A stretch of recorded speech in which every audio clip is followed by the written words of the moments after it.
The Midnight Hauntings.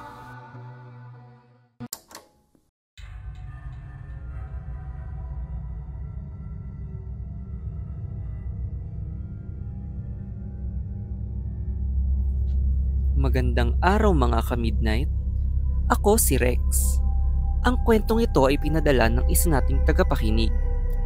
At ito ay tungkol sa isang babae na nagtayo ng tindahan ng siopaw sa Binondo, kung saan may nakalaban siyang tindera na may kakaibang timpla di umano ang binibentang laman sa siopaw. Simula bata pa lang ako ay mahilig na akong magluto. At isa sa aking specialty ay ang pagluto ng siopaw dahil pamana ng aking nanay ang recipe nito. Nang mamatay ang aking mga magulang, ay nag-ipon ako para makapagnegosyo. Ako si Lizelle at ito ang aking kwento. Ilang taon na ang nakalipas nang nakipagsapalaran akong lumipat sa Binondo para magbenta ng siopaw. Ilang taon din na umayos ang aking pagtitinda at masaya ako kahit kaunti lang ang aking nabebenta.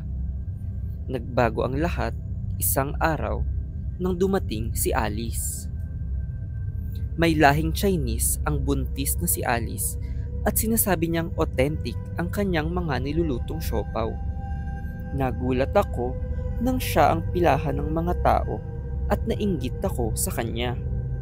Humina kasi ang negosyo ng aking siopaw simula nang may kumalat na tsismis tungkol sa aking binibenta. Naging sikat na haka-haka kasi na may laman daw na pusa ang mga siopaw at madami ang hindi nagtiwala sa mga nagbebentang tulad ko. Nung una ay akala ko ay hindi gaanong maaapektuhan ng aking paninda, ngunit nagulat ako nang may mabalita sa amin. May isa daw kasing customer ang naospital matapos magsuka ng kuko ng pusa. Doon kami natakot lahat na nagbebenta dahil alam naming makakaapekto ito sa aming pagtitinda. Lahat kami ay humina ang benta ng ilang linggo dahil sa nangyari. Ilang gabi ang lumipas at may iilan na ulit ang bumibili sa amin, lalo na ang mga suki namin. Ngunit doon ko napansin na tila kakaunti lang ang bumibili sa akin kumpara sa ibang tindera. Nang magtanong-tanong ako ay hindi ko inaasahan ang aking nalaman. Dahil tila ako ay napagbintangan bilang tindera na pinagbilhan umano ng siopaw na may lamang pusa. Hinayaan ko lang ang mga usap-usapan at nagpatuloy lang sa pagbebenta. Ang hindi ko matanggap ay ang tila paglipat ng ilan kong suki sa tindahan ni Alice. Nagtaka ako dahil sa dami naming nagtitinda ng siopaw ay bakit kay Alice sila naglipana. Dun ko naisip na baka si Alice ang nagpasimuno ng pagkalat ng bali-balita tungkol sa akin. Dun nagumpisa ang aking pagsisiyasat sa tunay na pagkatao at intensyon ni Alice. Naisipan kong silipin ang kanyang paggagawa ng siopaw, ngunit hindi ko nakikita ang kanyang pinagkukuhaan ng karne ng kanyang binibenta. Naisip kong malamang ay kakaiba ang pinagkukuhanan niya at hindi ligtas ang laman ng kanyang siopaw na tinitinda. Palagay ko ay nagpapanggap lang itong inosente at nagpapaawa dahil siya ay buntis. Naghalo ang inggit at tamang hinala sa aking nararamdaman kaya lumalim ang galit ko kay Alice. Hindi ko mapigilan ng aking sarili kaya naisipan kong gumanti sa kanya. Pinagkalat ko sa ibang nagbebenta na may pusa ang siopaw na ginagawa ni Alice.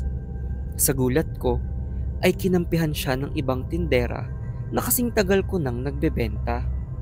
Ayon sa kanila, ay iisa lang ang pinagkukuhaan nila ng supplier sa baboy na nilalagay nila sa siopaw. Dumami ang bumili sa paninda ni Alice at doon ako lalong nagtaka.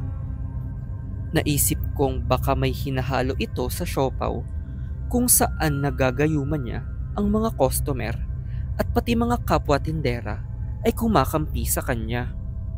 Nagpa siya akong dapat kong pigilan si Alice anuman ang mangyari. Halos mabaliw ako dahil hindi ko matanggap na mawawala lang lahat ng pinaghirapan ko.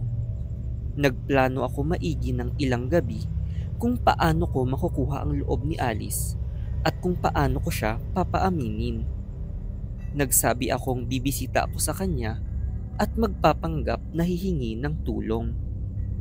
Minatsyagan kong mabuti ang kanyang pagluto at wala akong nakitang kakaiba sa kanyang timpla. Sa bugso ng aking damdamin ay pinagsisigawan ko siya hanggang sa nagdilim ang aking paningin at nahampas siya sa kanyang ulo hanggang mawalan siya ng malay. Pagdilat ng kanyang mga mata ay tila manganganak na siya at naisipan kong tulungan siyang ilabas ang bata. Tinanong ko ulit siya kung may hinalo ba siya sa siopaw at mariin pa din siyang tumanggi. Sa galit ko ay kinuha ko ang sanggol at hindi na binigay sa kanya. Kailangan maintindihan ni Alice na seryoso ako sa aking paratang sa kanya. Kasalanan niya ang pagkalugi ng aking negosyo at pagguho ng aking mga pangarap. Kinailangan ko pang patayin ang mga magulang ko para lang makuha ang recipe ng siopaw nila. Inabutan ko si Alice ng siopaw at sinalpak ko ito sa bunganga niya. Halos maduwal siya nang mapansin ang maliit na daliri ng sanggol sa kanyang kinaing siopaw. Sinabi kong sinahog ko lang naman ang kanyang sanggol para maturuan siya ng leksyon at nagwala siya bigla. Hindi ko inaasahang may lakas pa si Alice at natulak niya ako palayo hanggang makatakas siya. Nang habulin ko siya, ay tinulungan siya ng kanyang mga kapitbahay at tumawag sila ng pulis. Nagtataka pa din ako kung bakit hindi nila maintindihan ang aking paliwanag.